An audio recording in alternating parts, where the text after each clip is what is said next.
ഒരു heart patient എന്ന നിലയ്ക്കുള്ള പരിഗണന എനിക്ക് വേണ്ട, ആ സഹതാപവും വേണ്ട. പക്ഷേ ഒരു അച്ഛനെന്ന പരിഗണന ഉണ്ടായേ പറ്റൂ. ഞാനത് അർഹിക്കുന്നു. പറഞ്ഞു വരുന്നേ, വിവാഹത്തിന്റെ കാര്യമാണെങ്കിലേ പപ്പ അതെന്റെ ഭാവിയുടെ കാര്യമാണ്. പപ്പ എനിക്ക് ഡിസിഷൻ എടുത്തോടെ. ജീവിതത്തിന്റെ അവസാനം വരെ ഞാൻ കൂടെ കൊണ്ടുപോകേണ്ട ബന്ധോ. ഒരു തർക്കത്തിന് ഞാനില്ല. എന്റെ അനുവാദമില്ലാതെ അപർണയെ നീ വിവാഹം കഴിച്ചാൽ പിന്നെ സൊണാലിയിൽ നിനക്ക് സ്ഥാനമുണ്ടാവില്ല. 1 രൂപയുടെ സ്വത്ത് പോലും നിനക്ക് ഇവിടുന്ന് കിട്ടില്ല. മനസമാധാനത്തോടെ നിങ്ങൾ ജീവിക്കില്ല. ഞാനാ പറയുന്നത്. എന്റെ പപ്പയാണ് ഇങ്ങനെയൊക്കെ സംസാരിക്കുന്നത്. ഈ ഭാഷ, ഈ നോട്ടം. പപ്പയ്ക്ക് എന്താ പറ്റിയേ? നമ്മൾ ഈ സംസാരിച്ചത് മറ്റാരും അറിയരുത്. മനസ്സിലായോ?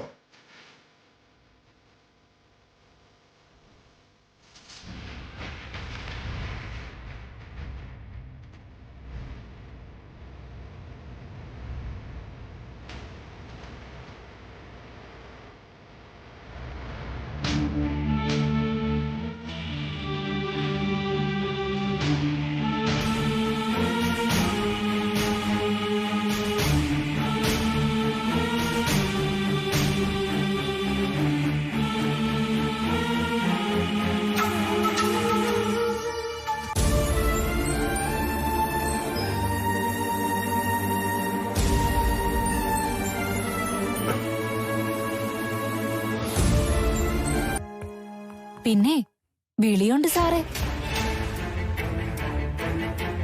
വിളിയോ? ആ, ഫോൺ വിളി. രഹസ്യമായിട്ട് ആരെയോ വിളിക്കുന്നുണ്ട്.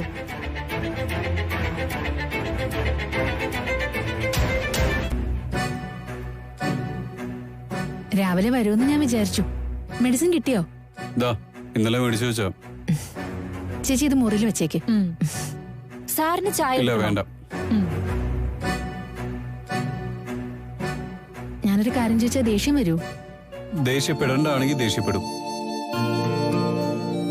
സിദ്ധുവിന്റെ കല്യാണം വേണ്ടെന്ന് വെച്ചോ? ആര് പറഞ്ഞു? ഞാൻ ചോദിച്ചതിന് മറുപടി പറ. ഡേറ്റ് ഒന്ന് മാറ്റി വെച്ചു, അല്ലാതെ വേണ്ടെന്ന് വെച്ചിട്ടൊന്നുമില്ല. അല്ല, ഇതെങ്ങനെ നീ അറിഞ്ഞേ? ആരാ പറഞ്ഞേ? അരമന രഹസ്യം അങ്ങാടിപ്പാട്ട്. സൊനാലി ബംഗ്ലാവ് പോലുള്ള വലിയ വീട്ടിലെ വിശേഷങ്ങള് നാട്ടുകാർക്കിടയിലെ സെൻസേഷൻ ന്യൂസ്. ആരാ ഫോൺ ചെയ്ത് ഇവിടെ എല്ലാ ന്യൂസും എത്തിക്കുന്നേ? ഞാൻ ആകെ 2 പേർക്കേ ഫോൺ ചെയ്യാറുള്ളൂ. ഒന്ന് സിദ്ധുവിന്, രണ്ടാമതാരാ? പപ്പാജി. ആരാ? ഡോക്ടർ പപ്പാജി.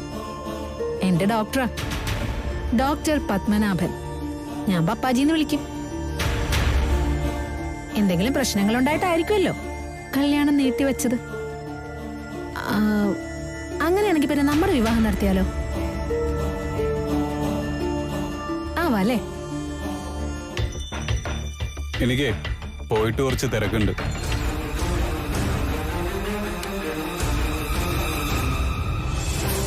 ഞാൻ എപ്പോ ഈ വിഷയം ചോദിച്ചാലും സിദ്ധു ഒഴിഞ്ഞു മാറിപ്പോവും. എന്നാ എനിക്കൊരു ഉത്തരം തരുന്നത്?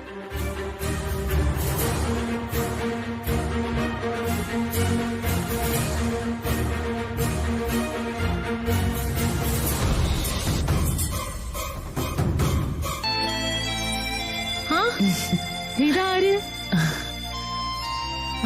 ഞാൻ മാത്രമേ ഉള്ളൂ. ആമി, വിരുന്നുകാരുണ്ട് ട്ടാ. നിക്കണോ പോണോന്ന് പണ്ടാരണ്ട് പറഞ്ഞ പോലെയാണ് പിള്ളേരുടെ കല്യാണക്കാര്യം. നടക്കോ ഇല്ലയോ? മമ്മിക്ക് എന്തെങ്കിലും പുതുതായിട്ട് പറയാനുണ്ടോ? കാര്യങ്ങളെല്ലാം പ്രഭയ്ക്ക് അറിയാലോ. അല്ല, ഈ കല്യാണത്തിന്റെ കാര്യം അവിടെ നിക്കട്ടെ. എന്റെ ശരത്തുമോന്റെയും പൂജമോളുടെയും കല്യാണക്കാര്യോ? അതിലെന്തെങ്കിലും ഒരു നീക്കമൊക്കെ ഉണ്ടാവോ? പൂജമോള് ചെറിയ കുട്ടിയല്ലേ, പഠിച്ചോണ്ടിരിക്കുന്നതല്ലേ ഉള്ളൂ. അല്ല, അവരുടെ കല്യാണത്തിന് പപ്പ ഓക്കെ പറഞ്ഞതല്ലേ? ഒരു മോതിരിട്ടിട്ട് നമുക്ക് ആ ബന്ധം ഉറപ്പിക്കാം. അത് ആലോചിക്കാം പ്രഭേ. ആദ്യം സിദ്ധുവിന്റെ കാര്യത്തിൽ ഒരു തീരുമാനമാകട്ടെ. ഇനിയിപ്പൊ എന്ത് തീരുമാനം ഉണ്ടാവാനാ?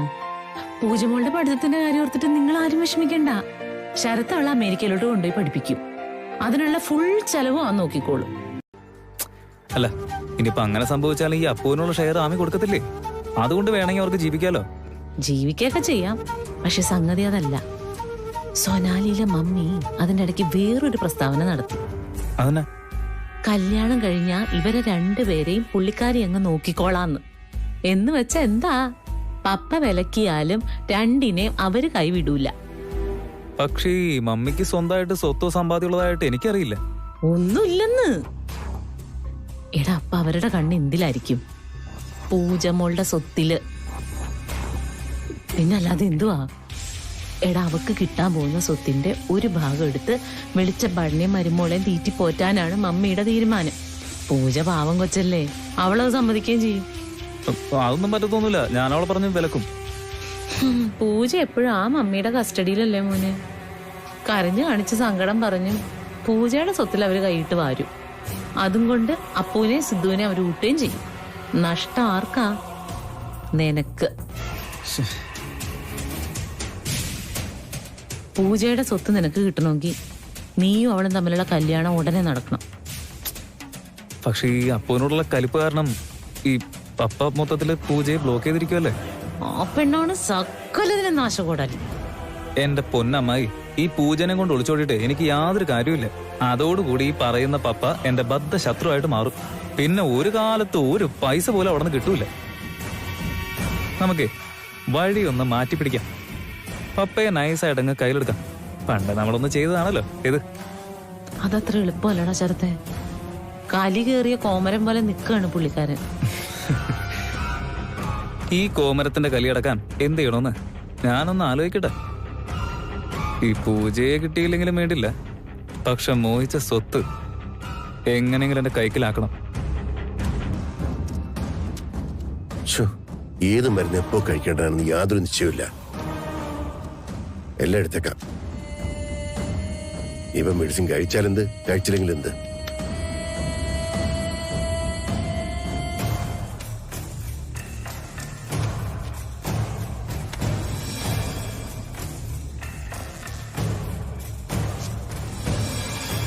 പപ്പ പോവാൻ തീരുമാനിച്ചു തന്നെയാണോ? പിന്നെ ഞാൻ നേരം പോക്ക് പറഞ്ഞതാണോ? ശിവ വന്ന് ചോദിച്ചാൽ ഞാൻ എന്ത് പറയും പപ്പ? ഇവിടെ നടന്നത് എന്താണോ അത് പറ. ഇപ്പൊ എങ്ങോട്ടാ പപ്പ പോകുന്നത്? അത് തീരുമാനിച്ചിട്ടില്ല. അന്വേഷിക്കാൻ ആരും വരേണ്ടത് ഭാവന എല്ലാവരോടും ഒന്ന് പറഞ്ഞേക്കണം. പപ്പ എന്ന് തിരിച്ചു വരുന്നെങ്കിലും ഒന്ന് പറ. തിരിച്ചു വരാനുള്ള യാത്രയല്ലിത്. ഞാൻ അധികപ്പറ്റായിട്ടുള്ള വീട്ടിലേക്ക് ഇനി എന്തിനു വരണം? അങ്ങനെ സേതുപതി തോൽപ്പിക്കാൻ ആരും നോക്കണ്ട. ഞാൻ ഇവിടുന്ന് ഒന്ന് മാറി നിൽക്കട്ടെ, അപ്പൊ അറിയാം എന്റെ വില. പപ്പ പോകണ്ട പപ്പ. വെറുതെ തടയാൻ നോക്കണ്ട, ഞാൻ കേക്കില്ല. പപ്പ ഇപ്പൊ ഇവിടുന്ന് പോകുന്നത് ബുദ്ധിയല്ല. പപ്പ പോയാ അത് മുതലെടുക്കുന്നത് അപർണയായിരിക്കും. കല്യാണം ഉടനെ നടത്താൻ വേണ്ടി അവൾ എന്തായാലും സിദ്ധുവിനെ നിർബന്ധിക്കും. അവൾ അവനെയും കെട്ടിക്കൊണ്ട് ഇങ്ങോട്ട് വരും. അപ്പുവിന് വേണ്ടി കാത്തിരിക്കാണല്ലോ മമ്മി ഇവിടെ. പുതിയ മരുമോള് കൂടി വന്നു കഴിഞ്ഞാ പിന്നെ മമ്മിയെ നോക്കണ്ട, അവരൊറ്റക്കെട്ടാവും.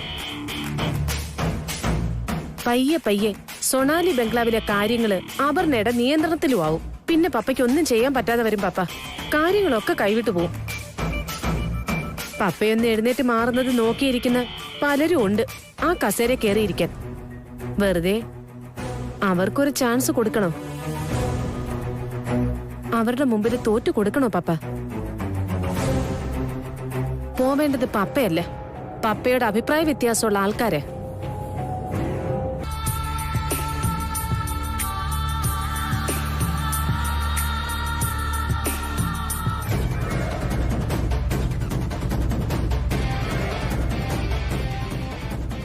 സംസാരിക്കുക തന്നെ.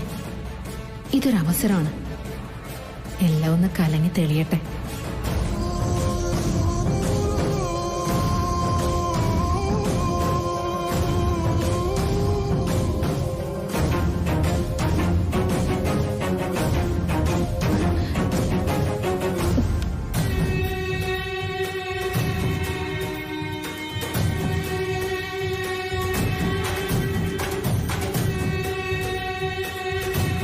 പപ്പ വിവാഹം മാറ്റിവെച്ചതുകൊണ്ട് മാത്രം കാര്യമായില്ല.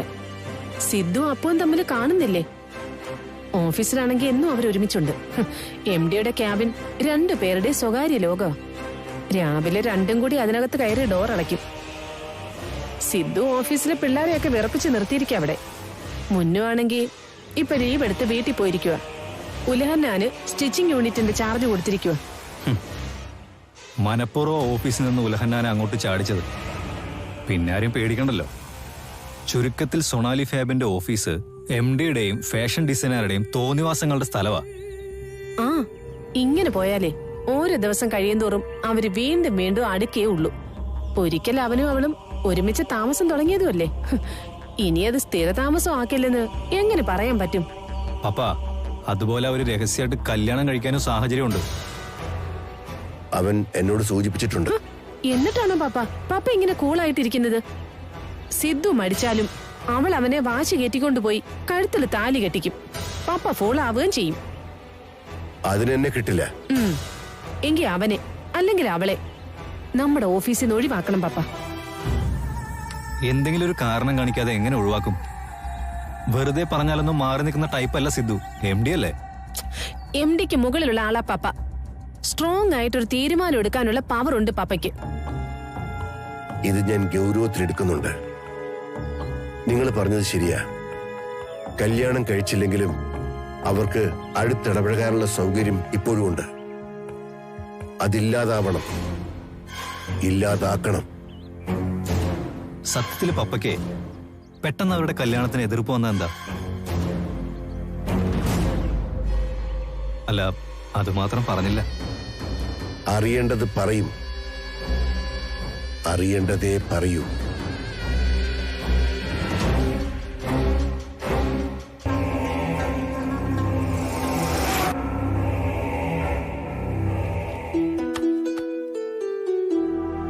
മോള് വിളിച്ച പാടെ ഞാൻ വീടും പൂട്ടി അങ്ങ് ഇറങ്ങി. ഞാൻ പറഞ്ഞതല്ലേ ഒറ്റയ്ക്ക് പുറത്തൊന്നും പോവണ്ടെന്ന്. നമ്മുടെ അസുഖത്തെ കുറിച്ച് നമ്മളല്ലേ ഓർത്തിരിക്കേണ്ടത്. ഒരു രോഗിയാണെന്ന് ഓർക്കാതിരിക്കാനാ ഞാൻ ശ്രമിക്കുന്നത്. അങ്ങനെ ഒരു ജീവിതം ജീവിച്ച ആളല്ലേ ഞാൻ. പഴയ കാര്യങ്ങളൊന്നും ചോദിച്ചാ പറയില്ലല്ലോ. തനു, എന്തു പറ്റി? ആ തലകറങ്ങി വീണു സാറേ. ഇനി തനിച്ച് ഒരിടത്തും വിടരുത്. ഇപ്പൊ എങ്ങനെയുണ്ട്? ഓക്കെ. ആദ്യമായിട്ടൊന്നുമല്ലല്ലോ സിദ്ധു എനിക്കിങ്ങനെ വരുന്നത്. വിഷയമല്ല. ഞാൻ ക്യാൻറ്റീനിൽ ചെന്നേ ചായ ഉണ്ടോന്ന് നോക്കട്ടെ. എനിക്കിപ്പോ ചായ വേണ്ട ചേച്ചി. എനിക്ക് കുടിക്കാനാ. ഫിറ്റ്സ് വന്ന് വീണ എന്നെ ഇവിടെ എത്തിച്ചത് ആരാന്നറിയോ? ആരാ? അപർണ.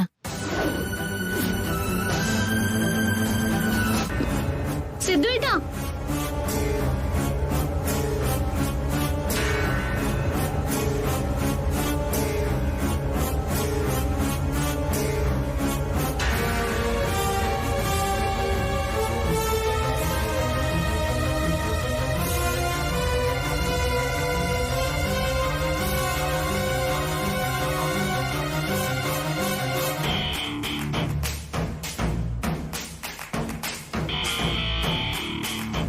വൈകിട്ട് പോകാൻ കേട്ടോ.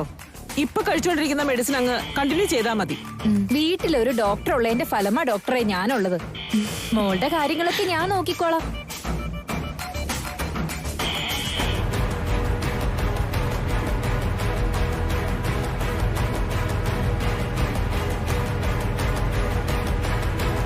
ആ, മെഡിസിൻ ഒക്കെ മേടിച്ചിട്ടുണ്ട്. കൗണ്ടറിൽ ബാക്കി ബില്ലും അടച്ചിട്ടുണ്ട്. അപ്പൊ ശരി, take care. Thank you doctor. എന്നാ പിന്നെ നമുക്ക് ഇറങ്ങിയാലോ?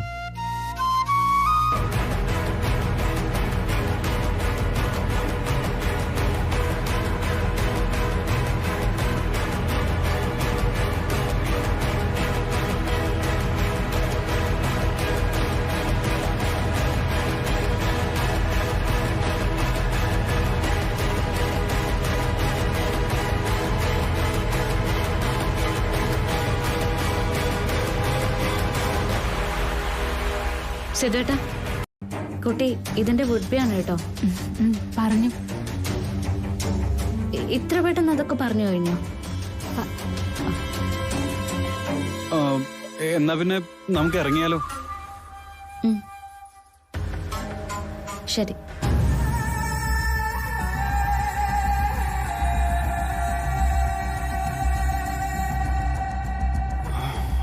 അപ്പൊ അതെ, ഞാൻ ഒരു വാക്ക് പറയാതല്ലേ ഇറങ്ങിയത്. അത് മോശമല്ലേ? ഒരു കാര്യം ചെയ്യും, നടന്നോ, ഞാൻ ഒന്ന് പറഞ്ഞിട്ട് വരാം.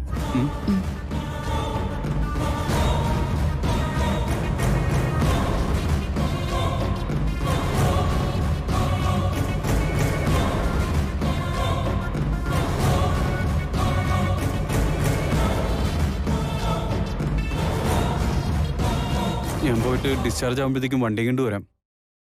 വന്നില്ലെങ്കിലോ?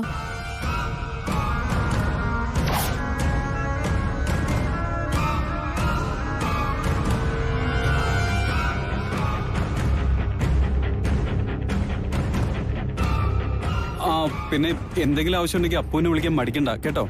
എന്നാ പിന്നെ ഞങ്ങൾ ഇറങ്ങിക്കോട്ടെ. ആ അപ്പു വാ പോവാം.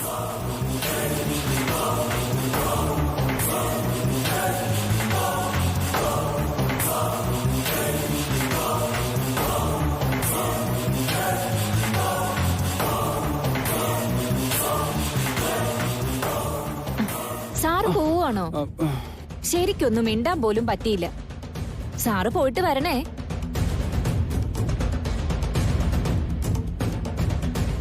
അവരെന്താ അങ്ങനെ ചോദിച്ചത്? സിദ്ധുവേട്ടൻ പോയിട്ട് വരുമോന്ന്? എനിക്ക് തോന്നുന്നു ആ സ്ത്രീ ഒരു ലൂസ് സ്റ്റോക്കിന്റെ ആളാണ്. നമ്മള് ഹെൽപ്പ് ചെയ്തല്ലോ, അതുകൊണ്ട് ചിലപ്പോ പിന്നെയും വരുമെന്ന് ചോദിച്ചതായിരിക്കും. ആണോ? പിന്നെ അല്ലാതെ. ഭാവന പറഞ്ഞത് എത്ര ശരിയാണെന്ന് നേരിട്ട് കണ്ടപ്പോ എനിക്ക് മനസ്സിലായി. ഒടുവില് പപ്പ കൺവിൻസ്ഡ് ആയല്ലോ. എന്റെ പപ്പ ഇതെന്താ ഇത്രയ്ക്ക് സംസാരിക്കാനെന്ന് ആരെങ്കിലും ചോദിച്ചാ മറുപടി എന്താണെന്നറിയോ? MD സ്റ്റാഫും ആണ് പോലും. സൊണാലി ഫാബില് വേറെ എത്രയോ സ്റ്റാഫുകളുണ്ട്. അവരിൽ ഒരാളുമായിട്ട് പോലും MDക്ക് ഒന്നും ചർച്ച ചെയ്യാനില്ല. എന്ന ഫാഷൻ ഡിസൈനറുമായിട്ട് ചർച്ച തുടങ്ങിയാലോ അതൊട്ട് തീരെയില്ല.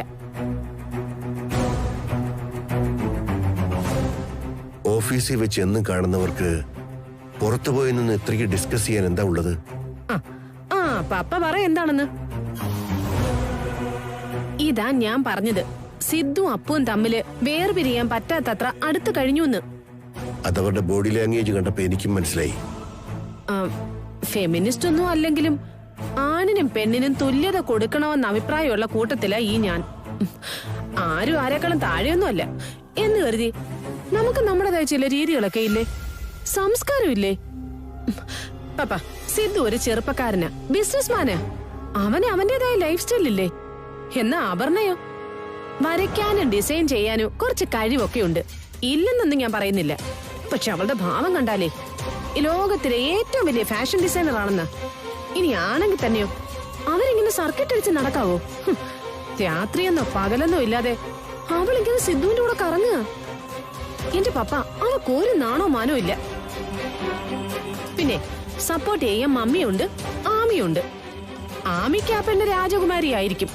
നമ്മുടെ മമ്മിക്കോ എന്തിനാ അവളെ ഇങ്ങനെ തലേ കയറ്റി നടത്തുന്നത്?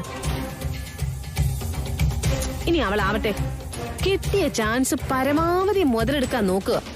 ദേ പപ്പ അവള് തന്ത്രശാലിയാ. ദേ സൊണാലി ഫാമിലി ജോലിക്ക് കയറിയത് തന്നെ സിദ്ധുവിനെ നോട്ട് ഇട്ടതുകൊണ്ടാ. ഇനി അവളോ ബാലുവിന്റെ കൂടെ കറങ്ങിയതിന്റെ ചൂട് ആ സമയത്ത് മാറിയിട്ട് പോലുമില്ല. എന്തായാലും സിദ്ധു അവളുടെ കൈപ്പിടിയിലായിട്ടുണ്ട്. പിന്നെ ഓഫീസിൽ നിന്ന് വീട്ടിലേക്ക് നുഴഞ്ഞു കയറാനുള്ള ശ്രമമായി. അതിലും അവള് വിജയിച്ചു. എന്തായാലും മമ്മിയുടെ പ്രീതി പിടിച്ചു പറ്റിയില്ലേ? അപ്പൊ മോളേന്ന് വിളിക്കുമ്പോ മമ്മിയുടെ നാവില് തേനല്ലേ? അതിലെല്ലാം അവള് വിജയിച്ചു. അപ്പോഴെല്ലാം മുന്നറിയിപ്പ് തന്നതേ ഞാന് ശിവയോ. അതിവിടെ ആരും വകവെച്ചില്ല. മറിച്ച് ഞങ്ങൾക്ക് അവളോട് എന്തോ വിരോധം ഉള്ളതുകൊണ്ടാണെന്ന് കരുതി ഇവര്.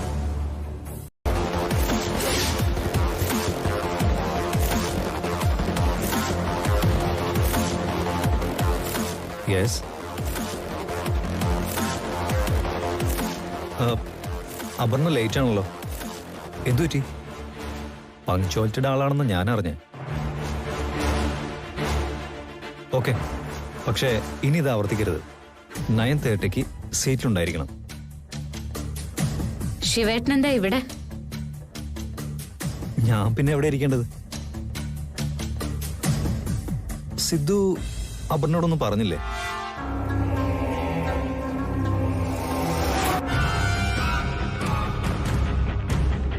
ഇന്നു മുതൽ ഈ ഓഫീസിന്റെ MD ഞാനാ.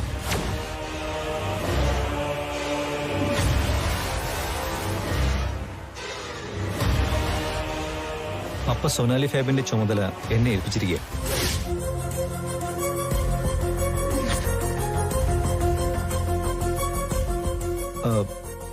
അപർണയെ അറിയിക്കണമെന്ന് ഞാൻ സിദ്ധുവിനോട് പറഞ്ഞാണല്ലോ. സ്വാഭാവികമായും ചില മാറ്റങ്ങൾ എന്തായാലും ഉണ്ടാവും. പൂജയെ ചീഫ് ഫാഷൻ ഡിസൈനറാക്കി. അപർണയ്ക്കും അതേ പോസ്റ്റില് അവളോടൊപ്പം ജോലി ചെയ്യാം. ഐ മീൻ, അപർണയ്ക്കൊരു ഡീ പ്രൊമോഷൻ ഇല്ല എന്ന്. ഞാൻ പറഞ്ഞത് ക്ലിയർ ആയില്ലേ? മാനേജ്മെന്റിന്റെ തീരുമാനമാണ്. തീരുമാനത്തിന് പിന്നിലെ ഉദ്ദേശമൊക്കെ എനിക്ക് മനസ്സിലായി. പക്ഷേ അതനുസരിക്കാൻ ബുദ്ധിമുട്ടാണെങ്കിലും എന്നെ ഇവിടെ അപ്പോയിന്റ് ചെയ്തവരോട് ഞാൻ സംസാരിച്ചോളാം. ഓക്കെ സർ, കാര്യങ്ങളൊക്കെ നടക്കട്ടെ. പുതിയ MDക്ക് എല്ലാവിധ ആശംസകളും.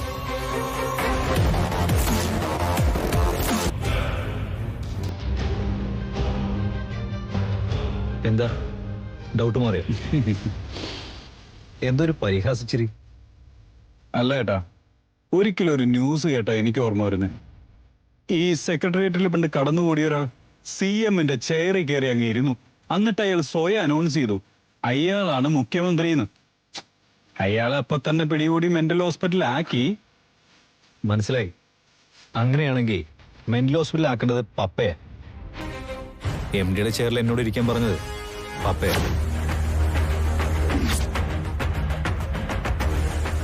പപ്പ പറഞ്ഞു, ഞാൻ കേട്ടു. പക്ഷെ പപ്പ എന്നോടൊന്നും പറഞ്ഞിട്ടില്ലല്ലോ. അതെനിക്കറിയേണ്ട ആവശ്യമില്ല. ശിവേട്ടനെ പപ്പ എന്തോ ഓഫീസിലെ ചുമതല ഏൽപ്പിച്ചെന്ന് പറയുന്നു.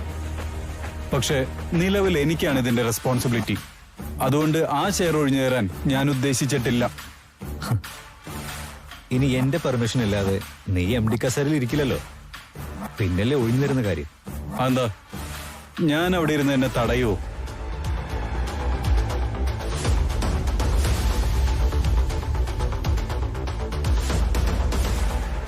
എന്നാ നീ ഇരുന്ന് നോക്ക്. എന്താ എന്താ ഇവിടെ?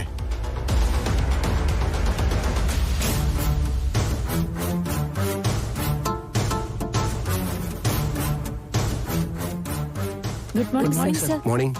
ആ ഇരിക്കും, വർക്ക് നടക്കട്ടെ. എന്താ രണ്ടുപേരും തമ്മിലൊരു തർക്കം? അപ്പോ വെൽ പ്ലാൻഡ് ആണ്. കൃത്യസമയത്ത് പപ്പ എത്തി. എനിക്കറിയാമായിരുന്നു ഇവിടെ ആശയക്കുഴപ്പം ഉണ്ടാവുമെന്ന്. അതാ ഞാൻ വന്നത്. അപർണ വന്നില്ലേ മോളെ? അതൊന്ന് ലീവാണോ? വന്നിട്ട് പിണങ്ങിപ്പോയി പപ്പ. നിനക്ക് പ്രൊമോഷൻ തന്നോണ്ടാണോ? ആ കുട്ടിക്കും ചീഫ് ഫാഷൻ ഡിസൈനറായി തുടരാമല്ലോ. ഒരു പോസ്റ്റിൽ രണ്ടുപേര് പാടില്ലെന്നുണ്ടോ? അത് പറഞ്ഞ് മനസ്സിലാക്കിയില്ലേ ശിവ? അതിനെ കേൾക്കാൻ നിന്ന് തരണ്ടേ? ഒരാളെ ഇൻസൾട്ട് ചെയ്തിട്ട് പിന്നെ അതിന് വിശദീകരണം കൊടുക്കുക. പിന്നെ ശിവേട്ടൻ സൊനാലിയുടെ പുതിയ MD ആണെന്ന് പറയുന്നു. ആ അതിനെന്താ? അപ്പൊ ഞാനോ? ക്യാബിനിൽ നിനക്കൊരു സീറ്റ് ഉണ്ടാവും. അതെ, ആ സൗജന്യം എനിക്ക് വേണമെന്നില്ല. സിദ്ധു പിണങ്ങാതെ. ഇതെന്റെ മാത്രം തീരുമാനമല്ല. നമ്മുടെ ബിസിനസ് കുറച്ചു നാളായിട്ട് ഡള്ളാ. അപ്പൊ ഒരു സർവേ നടത്തി. ആ സർവേയുടെ റിസൾട്ട് എന്താണെന്ന് ഞാൻ പറയാം. MD പോസ്റ്റിലിരിക്കുന്ന സിദ്ധാർത്ഥ് നാരായണൻ ബിസിനസ്സിൽ വേണ്ടത്ര ശ്രദ്ധിക്കുന്നില്ല.